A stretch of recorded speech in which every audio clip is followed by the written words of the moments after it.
Holland is pretty crowded. Our land is quite expensive, labor is expensive, so we have to be as efficient as possible. We have to be more efficient than others to compete, and that competition drives innovation and technology.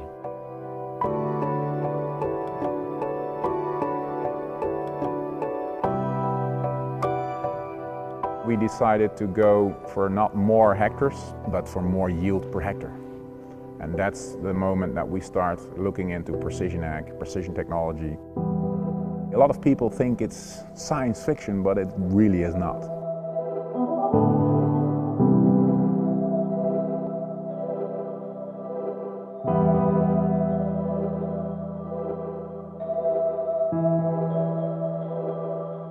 We have only 14.5 hectares and we're producing around 100 million tomatoes a year.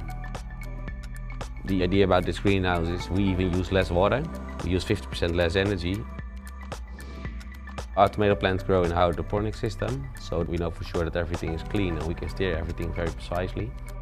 We use all the new techniques and all the innovations with a minimum impact on the environment.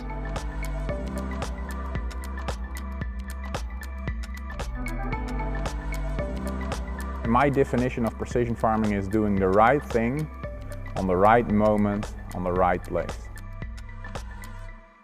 Of course, we're more sustainable because we use less input, and that's economically good for me.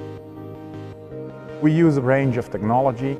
We are using soil scans that measure the soil quality and the availability for nutrients in the soil, and then the thermal cameras can detect diseases or water stress.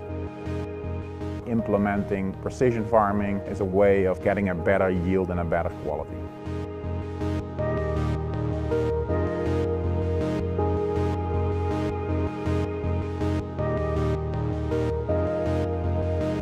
I still believe that farming is the job of the future.